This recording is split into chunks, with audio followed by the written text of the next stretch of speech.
Indonesia, negeri keberagaman yang luar biasa. Pancasila, dasar kokoh negara Indonesia. Setiap kata dalam silanya sungguh berilmu dan bermakna.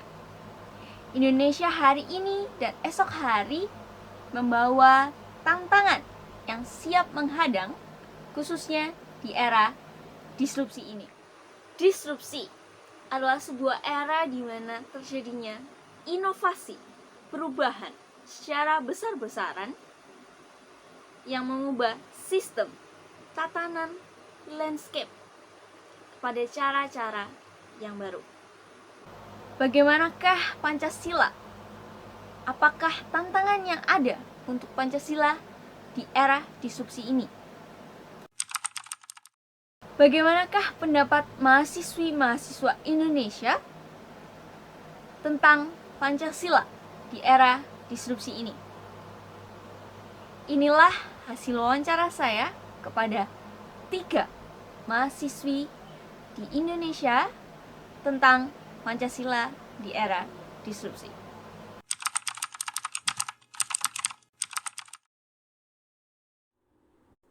Jadi menurut saya, era disrupsi adalah sebuah perubahan secara fundamental dari sistem atau tatanan yang lama menjadi cara yang baru. Era disrupsi bisa juga disebut sebagai perubahan secara inovasi atau secara masif. Contohnya seperti disrupsi teknologi.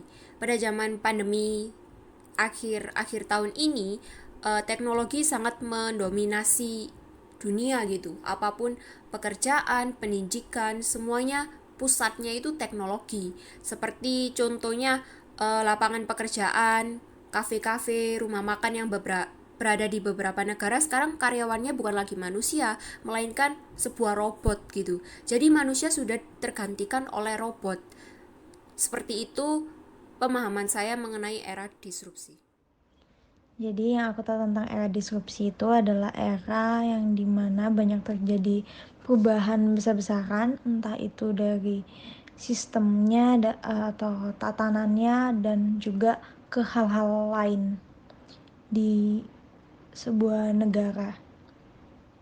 Dan perubahan itu secara fundamental yang dimana mendasar, jadi bukan perubahan yang kayak bukan hanya perubahan biasa tapi benar-benar perubahannya itu digali dari dasarnya.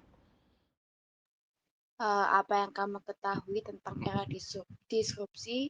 Sebenarnya saya tidak mengerti pada awalnya apa itu era disrupsi, tetapi setelah melihat berbagai sumber, saya jadi mengerti bahwa era disrupsi menurut saya adalah inovasi atau perubahan yang besar-besar yang terjadi. Jadi di era disrupsi ini terjadi perubahan sistem atau cara-cara tertentu.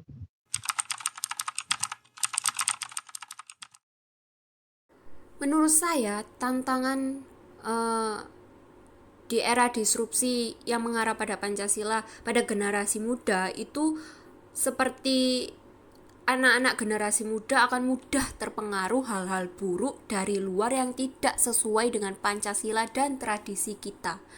Karena menurut saya, teknologi informasi seperti contohnya hoax dan ujaran kebencian menyebar sangat masif di media sosial. Tak jarang informasi yang kita terima bukan saja tidak benar, tetapi juga sering kali merugikan. Dengan teknologi informasi, ideologi-ideologi yang bertentangan dengan Pancasila dapat menyebar dengan cepat dan tentu berpengaruh terhadap kehidupan berbangsa. Itulah tantangan dari generasi muda yang harus kita hadapi. Menurut aku, tantangan untuk Pancasila di era disrupsi ini itu seperti misalnya kita menggunakan media sosial. Jadi kan sekarang itu kita banyak terjadi perubahan juga kan, yang dimana banyak teknologi yang berkembang dan kita harus beradaptasi dengan itu. Juga di masa pandemi sekarang kita harus terus menggunakan online yang dimana-mana semuanya itu dengan online, dengan handphone. Nah, dengan adanya informasi di media sosial itu memudahkan kita untuk melihat dunia luar. Jadi walaupun mungkin pergerakan kita saat ini terbatas, tapi kita masih bisa memantau dari media sosial. Tapi terkadang informasi yang diberikan di media sosial itu tidak faktual dan tidak dari sumber yang terpercaya. Karena hal ini, antar masyarakat itu terkadang sering cekcok di media sosial satu persatu itu dengan pendapatnya mereka sendiri-sendiri. Nah, dari hal ini nilai-nilai yang dicantumkan di Pancasila itu bisa luntur.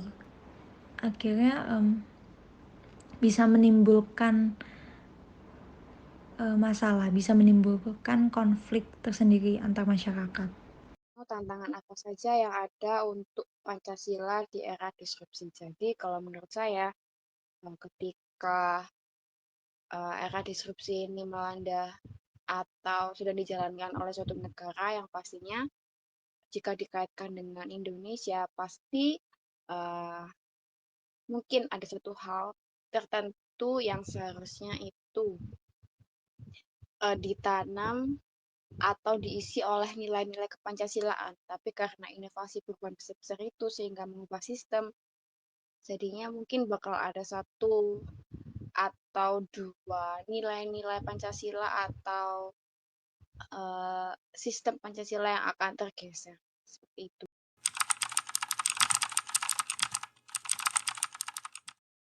Menurut saya, cara menyikapi tantangan Pancasila di era disrupsi ini adalah dengan cara uh, para generasi muda harus memiliki kemampuan di atas standar agar dapat bersaing, dan tentu saja kemampuannya atau soft skill yang dimiliki harus banyak dan lebih berkualitas. Dan yang tak kalah penting adalah skill-skill pembentukan karakter seperti disiplin, memiliki etos kerja, dan sebagainya yang merupakan soft skill dasar yang harus dimiliki oleh setiap mahasiswa. Dengan bersikap adaptif terhadap perubahan-perubahan tersebut dengan mengasah skill utamanya, kita sebagai mahasiswa atau generasi muda lainnya juga harus selalu berusaha untuk mengamalkan nilai-nilai dan makna dari Pancasila sendiri. Jadi bukan hanya kita mendengar atau selalu mengucapkannya pada saat upacara, tapi kita juga menginterpretasikan ke dalam kehidupan nyata agar bangsa ini dapat lebih baik lagi ke depannya. Kalau menurut aku, kita sebagai mahasiswa dalam menyikapi tantangan Pancasila di era disrupsi ini, ya seperti contoh yang tadi aku kasih, informasi-informasi yang ada di media sosial itu dapat menimbulkan konflik tersendiri di masyarakat kalau misalnya kita tidak menggunakan media sosial dengan bijak. Jadi dalam hal ini kita itu perlu bijak, perlu menyaring apa yang kita baca, apa yang kita lihat di media sosial. Jadi untuk tetap menjaga nilai-nilai Pancasila di era disrupsi ini, ya kita perlu yang namanya kontrol diri, ya kontrol terhadap perubahan-perubahan yang ada. Dan tentu kita perlu menerima perubahan tersebut, tetapi kita juga punya andil dalam mengontrol diri, menyikapi perubahan-perubahan yang ada itu dengan bijak. Menurut saya, mungkin bisa tetap menetapkan suatu perubahan-perubahan tertentu, tapi tetap menanamkan nilai-nilai Pancasila atau nilai-nilai kebajikan yang sudah ditanam di Pancasilanya tadi, tetap mempertahankan bahwasanya Pancasila itu juga melalui proses yang panjang dan cara para pejuang, cara para pahlawan membuat ini tidaklah mudah. Jadi ketika generasi yang terbaru merubah Pancasila di era disrupsi ini tidaklah baik gitu. Meski tantangan kian nyata, namun kita harus tetap cermat dalam melihat peluang yang ada di depan kita. Keberagaman agama yang ada di Indonesia adalah peluang yang sangat bisa berdampak untuk mendapatkan sikap-sikap toleransi di masyarakat. Pancasila, falsafah hidup bangsa kita, harus menjadi landasan berpikir dan bersikap setiap warga negara Indonesia agar kita dapat hidup berdampingan dalam keberagaman yang ada. Saya, Basilia Teofani Iskandar, pamit undur diri.